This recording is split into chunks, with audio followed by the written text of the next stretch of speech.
Assalamualaikum warahmatullahi wabarakatuh. Dalam video kali ini kita akan sharing, kita akan diskusi terkait dengan tugas dan fungsi dari pemerintah daerah. Jadi kalau kita berkaca pada regulasi Undang-Undang 23 tahun 2014, unsur penyelenggaraan pemerintahan daerah bukan hanya gubernur ataupun bupati, wali kota, namun juga ada DPRD.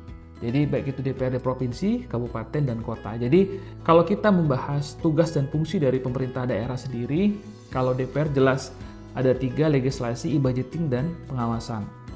Kalau pemerintah, dia adalah pengguna anggaran, pengguna kebijakan.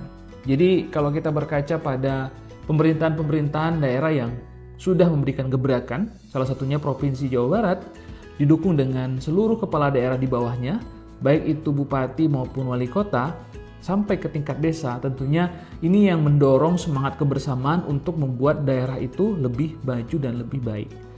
Jadi kalau kita melihat ya, banyak permasalahan-permasalahan yang terjadi di seluruh daerah di Indonesia.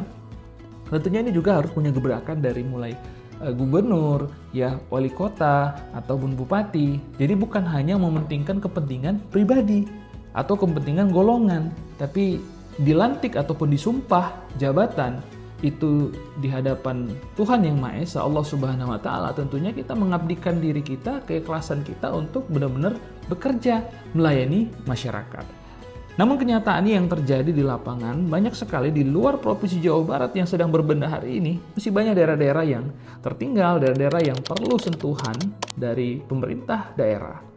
Kita tidak bisa hanya menunggu bantuan dari pemerintah pusat saja, apalagi sekarang sedang marak-maraknya efisiensi anggaran. Jadi penggunaan anggaran juga harus benar-benar tepat sasaran, baik itu prioritas kebutuhan dasar, baik itu pendidikan, kesehatan, infrastruktur, jaminan sosial, ataupun urusan pilihan yang lain yang menjadi kebutuhan prioritas yang ada di daerah tersebut. Berbeda daerah, berbeda permasalahan. Namun tentunya kalau kita bicara sektor pendidikan, nah kita harus benar-benar pendidikan yang seperti apa yang diharapkan sesuai dengan visi dan misi kepala daerah, ataupun yang kita lihat dengan permasalahan yang ada di lapangan. Bukan hanya fasilitasnya saja, tapi bagaimana peningkatan kapasitas SDM-nya. Nah, satu lagi yang sering terjadi, terkadang ya pemilihan kepala dinas itu juga tidak sesuai dengan tupoksinya. Dia tidak paham dengan tupoksinya. Ya terkadang yang dilantik oleh bupati, wali kota, ataupun gubernur orang-orang terdekatnya yang hari ini hanya untuk menguntungkan pribadi kepala daerah tersebut. Jadi ini yang perlu menjadi satu upaya dorongan ke depan supaya pemerintah harus benar-benar berbenah. Kita tetap mengikuti aturan, tapi memang harus punya kebijakan yang menyentuh langsung kepada masyarakat. Kalau kita bicara sektor kesehatan, kita lihat rumah-rumah sakit daerah kita, apakah memang sudah lebih baik dari sebelumnya. Nah, masih banyak nih permasalahan-permasalahan yang terjadi ya, baik itu dari sisi pelayanan, baik itu dari sisi komunikasi efektif maupun ketersediaan obat, ketersediaan dokter 24 jam. Dan terkadang ya ada yang menunggak mungkin karena kondisi ekonominya yang kurang baik. Nah, itu juga tertunggak, akhirnya dia tidak bisa berobat padahal kondisinya emergensi. Baru satu lagi, dari sisi pendataan. Nah, pendataan ini yang benar-benar harus terukur dan terarah.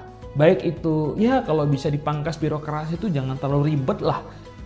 Kadang kalau kita mengikuti aturan, kita harus minta data dari desa, atau kelurahan, dari kecamatan, rekomendasi, lalu nanti ke dinas sosial, atau kalaupun dia penggunaan kepesertaan yang subsidi pemerintah, BPJS itu harus ke dinas kesehatan.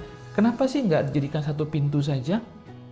Kita tahu masyarakat ini benar-benar susah, tapi kita harus punya kebijakan, bahwasanya kebijakan itu harus memang udahlah satu pintu, terintegrasi, jadi tidak perlu terlalu ribet, kasihan masyarakat.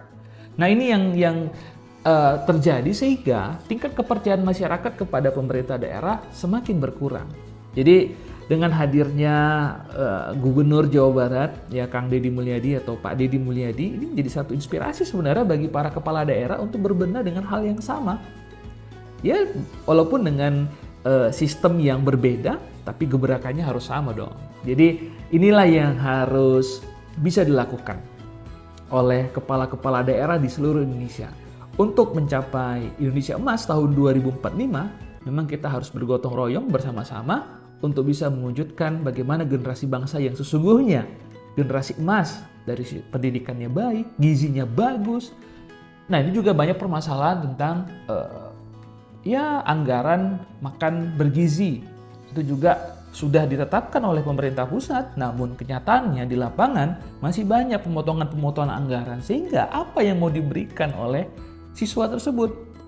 Sedangkan kita mau perbaikan gizi, dananya dipotong, sisanya didapat hanya kecil, apa sih yang bisa dimakan?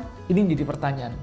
Nah, apakah ini yang terjadi? Masih banyak terjadi. Apalagi saya banyak melihat walaupun di Sumatera Utara makan bergizi ini belum merata, tapi paling tidak pemerintah daerah sudah punya kebijakan. Kalau anggaran pusat sudah menyatakan dana transfer pusat itu salah satunya untuk sektor pendidikan, ayo dong dukung untuk anggaran pendidikan. Jadi sehingga pendidikan yang sesungguhnya itu bisa kita wujudkan. Jadi buat teman-teman semua nih, silakan aja komen ya apa yang menjadi keresahan kalian. Gak apa-apa, nanti kita akan bahas pada channel YouTube berikutnya. Mudah-mudahan pemerintah mendengarkan keluhan-keluhan masyarakat, namun tentunya paling penting kita sama-sama mendukung program pemerintah yang baik untuk mewujudkan Indonesia Emas tahun 2045. Salam literasi, assalamualaikum.